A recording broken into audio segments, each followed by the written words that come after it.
Shalom, bapak-bapak, saudara-saudari yang diberkati dan dikasihi Tuhan.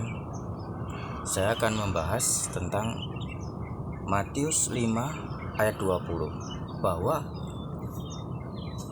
orang Farisi dan para ahli Taurat dari golongan-golongan Farisi itu tidak dapat masuk ke dalam kerajaan surga. Itu ditulis di dalam Matius 5 ayat 20. Dalam konteks ini saya tidak membahas siapapun atau apapun, karena para ahli Taurat dari golongan Farisi dan dari golongan Saduki itu sudah punah. Para rabi dari golongan Saduki dan dari golongan Farisi itu sudah punah, tidak ada lagi. Tidak ada di zaman sekarang. Mau cari golongan Saduki, ahli Taurat golongan Farisi itu tidak ada, karena pada tahun 70 Masehi Bait Suci itu dihancurkan oleh Jenderal Titus. Lalu semua orang Farisi, orang Saduki, semua ahli-ahli Taurat di luar golongan Kristen semuanya sudah meninggal karena dibunuh oleh Jenderal Titus yang pada saat itu membunuh sekitar 1 juta orang Yahudi yang bukan golongan Kristen saat itu. Jadi sedangkan segala pembahasan, semua literatur itu semua disimpan oleh Yahudi yang bergolongan Kristen sampai sekarang ini Jadi kalau sekarang ada golongan Yahudi yang bukan Kristen, itu aliran baru saja dibuat tahun-tahun kemarin itu Jadi baru dibuat kira-kira abad 19-an ini. Mazhab baru itu abad 19-an ini itu pun dipunahkan lagi sama Hitler walaupun dia ngakunya berdarah Yahudi, tetapi tidak boleh diakui sebagai orang Yahudi karena dia membenci orang-orang Yahudi. Jadi dia tidak diakui sebagai orang Yahudi secara resminya, itu yang saya tahu. Jadi saya tidak membahas ahli-ahli Taurat yang zaman sekarang begitu Tetapi ahli-ahli Taurat golongan Farisi Saduki memang sudah punah sejak abad pertama sampai abad kedua, ketiga, keempat, kelima, sampai abad 19 yang namanya agama Yahudi itu hanya satu, yaitu dari golongan Kristen. Agama Yahudi Kristen. Jadi orang-orang Yahudi itu dari abad pertama sampai abad 19 itu memang agamanya mayoritas agama Kristen karena sudah punah untuk golongan Farisi Saduki ini. Satu yang bisa kita pelajari adalah mereka tidak masuk ke dalam kerajaan surga. Golongan Saduki Farisi pada zaman Tuhan Yesus itu. Jadi ini tidak membahas golongan Farisi Saduki di luar zaman Tuhan Yesus Sebelum zaman Tuhan Yesus ada golongan Farisi Saduki ahli Taurat, maksudnya para ahli Taurat itu ada juga ada para ahli Taurat zaman awal itu disebut Imam Esra pada zaman Tuhan Yesus itu ada suatu golongan golongan bernama Farisi Saduki. Biasanya untuk menjadi ahli Taurat di zaman itu, di Farisi Saduki saat itu adalah karena keturunan atau di anak angkat. Jadi biasanya keturunan imam besar itu yang boleh memegang kitab-kitab Taurat. Memang kitab Taurat itu ditulis untuk para imam, itu ada di hukum Taurat itu ada hanya untuk imam, lalu turun kepada anaknya, turun kepada cucunya, lalu selanjutnya kalau enggak ada anak angkat walaupun dia dari suku yang lain, diajar Taurat, lalu kalau sudah mahir biasanya itu dari imam besar, dari keturunan imam besar sudah mahir, maka orang-orang kadang menjulukinya ahli Taurat. Kenapa? Karena orang-orang tidak memegang Taurat secara umum. Orang-orang umum itu tidak memegang Taurat. Pada saat itu belum ada percetakan, pada saat itu juga orang umum juga tidak membaca Taurat, ya yang membaca Taurat hanya imam besar dan keturunannya.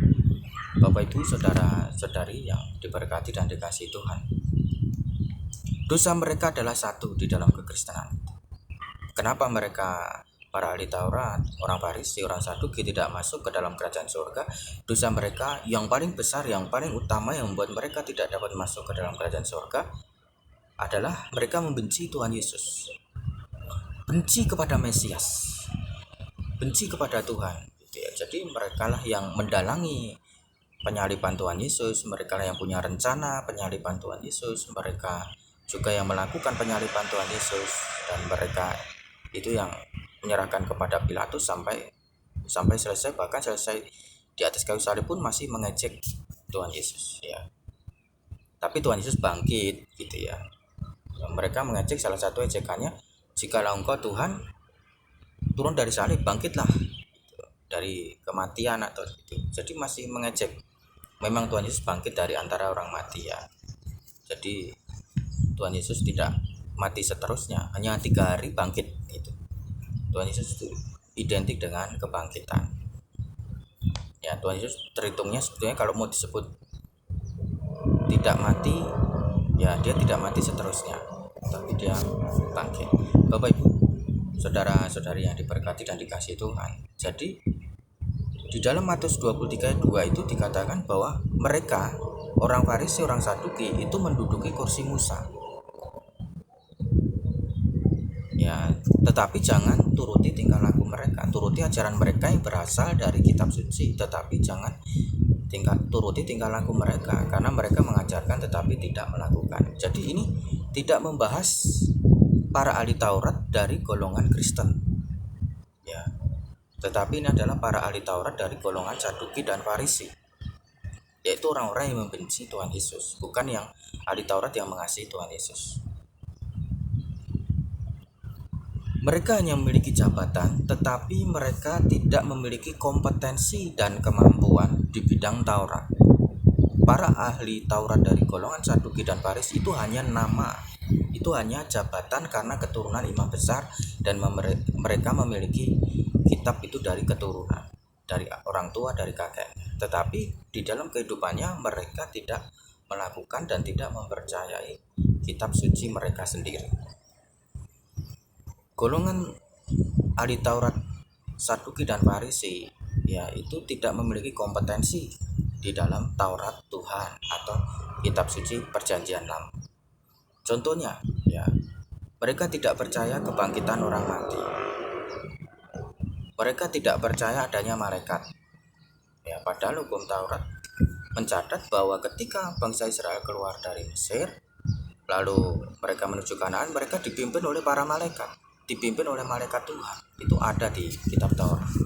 Tapi golongan Saduki ini tidak percaya kepada kitab mereka. Jadi mereka tidak percaya malaikat, tidak percaya kehidupan setelah kematian, itu tidak percaya. Jadi dunia roh, alam roh itu tidak percaya.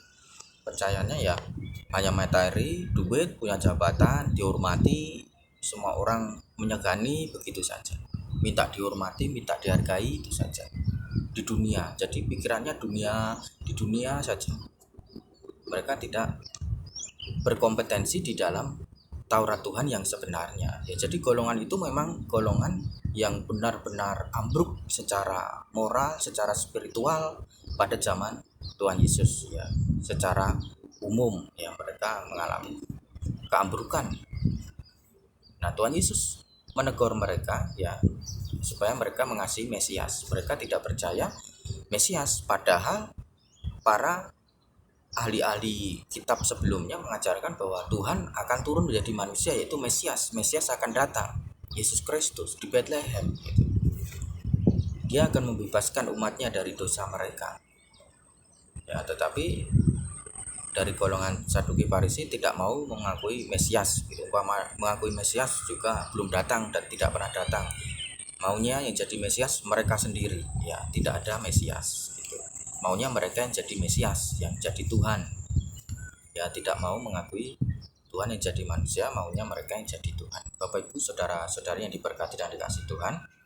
Nah, Tuhan Yesus tidak membahas ahli Taurat secara fungsi, ya, tetapi ini hanya secara jabatan saja, yaitu golongan Saduki dan Farisi. Bukan secara fungsi. Ya. Kalau dilihat secara fungsi, mereka tidak berfungsi begitu ya dalam kitabnya itu. Sedangkan Tuhan Yesus itu ahli Taurat secara fungsi, ya bukan secara jabatan. Jadi ini berbicara bukan secara fungsi. Kalau secara fungsi Tuhan Yesus itu ahli di bidang Taurat. Yesus disebut rabi pada zaman itu. Yesus adalah ahli Taurat. Lalu Petrus, Yakobus, Yohanes, para rasul itu adalah para ahli Taurat. Cuma itu dari golongan Kristen. Golongan Kristen tidak masuk neraka. Tetapi golongan Kristen, ahli Taurat golongan Kristen masuk surga, yaitu Yesus, Petrus, Yakobus, Yohanes, lalu Paulus. Ya. Nah, lalu Gamaliel itu adalah ahli Taurat pada zaman itu, tetapi bukan hanya jabatan, tetapi juga secara fungsi yang sangat dihormati. Tetapi pada akhirnya dia juga menerima Yesus Kristus sebagai Mesias. Gamaliel menerima Yesus Kristus sebagai Tuhan dan Juru Selamat. Ya, selanjutnya juga ada Yusuf Arimatea, begitu ya. Bapak Ibu saudara-saudari yang diberkati dan dikasihi Tuhan, ya. Pada akhirnya ketika orang betul-betul menjadi ahli Taurat, ahli Alkitab, maka dia akan menerima Yesus Kristus sebagai Mesias. Menerima Mesias itu sebagai Tuhan dan Juru Selamat pribadinya. Kenapa? Karena yang namanya hukum Taurat itu mengerucut kepada Mesias. Itu mengerucut kepada Mesias itu. Menjadi titik sentral di dalam hukum Taurat itu adalah Yesus Kristus. Menjadi titik utama di dalam kitab suci itu adalah Yesus Kristus. Jadi kalau hanya berkutat di dalam hukum Taurat, menghafal saja, tidak tahu maknanya, tidak menerimanya di dalam hatinya, ya, tidak mengakui Mesias, gitu ya, percuma. Gitu. Jadi titik sentral di dalam hukum Taurat itu adalah Yesus Kristus adalah Tuhan. Ya, makin seorang memahami hukum Taurat, makin mengasihi Tuhan Yesus. Gamaliel dikenal sebagai orang yang pada saat itu paling mengerti secara fungsi, yaitu hukum Taurat. Ya, akibatnya dia menerima Yesus Kristus sebagai Tuhan dan Juru Selamat. Ya, pada saat itu, ya, Gamaliel menerima Tuhan Yesus. Ya, Bapak Ibu saudara-saudari yang diberkati dan dikasihi Tuhan, sampai sekarang karena golongan Farisi Saduki ini sudah punah, rabi-rabi, mazhab-mazhab di luar Kristen itu sudah punah dari abad pertama sampai abad 19 itu sudah punah. Sudah tidak ada lagi, hanya ada satu mazhab agama Yahudi, yaitu golongan Kristen, itu saja. Nah, sampai sekarang pendeta-pendeta itu juga disebut ahli Taurat, tapi secara fungsi, bukan secara jabatan. Di dalam kekristenan tidak ada jabatan ahli Taurat, itu tidak ada. Yang ada kan jabatan pendeta, pastor. Ya, tidak ada ya jabatan ahli Taurat, tidak ada. Tetapi secara fungsi, yang namanya pendeta semuanya itu ahli Taurat, yaitu pastilah dari Kejadian sampai Maleakhi pasti bisa memahami perjanjian baru, itu juga sebetulnya ahli Taurat. Dia menafsirkan Taurat dari sisi yang sebenarnya. Lalu orang-orang Kristen umum, ya saudara-saudari yang diberkati dan dikasihi Tuhan, orang Kristen umum itu kalau banyak baca Alkitab, jadilah dia ahli Taurat. Tetapi secara fungsi, bukan hanya membaca, tetapi juga melakukannya di dalam kehidupan sehari-hari. Bukan hanya ahli gitu, seperti ahli Taurat julukan saja, ya, tetapi secara fungsi yaitu dalam tingkah lakunya harus baik. Gitu. Bapak Ibu saudara-saudari yang diberkati dan dikasihi Tuhan. Di dalam Matius 16 ayat 6, Tuhan berkata, berhati-hatilah terhadap ragi orang Farisi, yaitu kebencian terhadap Tuhan. Ajaran mereka yang membuat seorang benci pada Tuhan Yesus, benci kepada Mesias.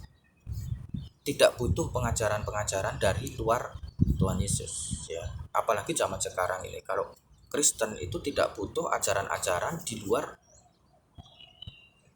Kristen gitu. Kalau dari suku Yahudi ketika abad pertama itu semua mazhab agama Yahudi itu punah, yang memelihara struktur, yang memelihara kitab-kitabnya, yang memelihara ajaran-ajarannya, itu satu-satunya yang tidak punah, satu-satunya yang tidak punah adalah dari golongan Kristen. Jadi semua semua aliran-aliran yang baru muncul abad ini begitu, itu tidak tahu apa-apa begitu, tidak ngerti apa-apa karena mereka punah gitu. Dan sedangkan yang memelihara itu dari golongan Kristen.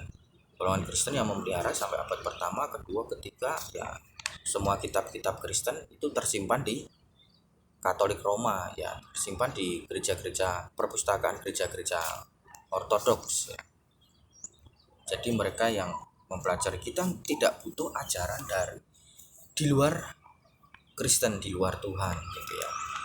Tidak butuh karena ajaran kita punya yang asli, kitab-kitabnya yang asli, yang benar.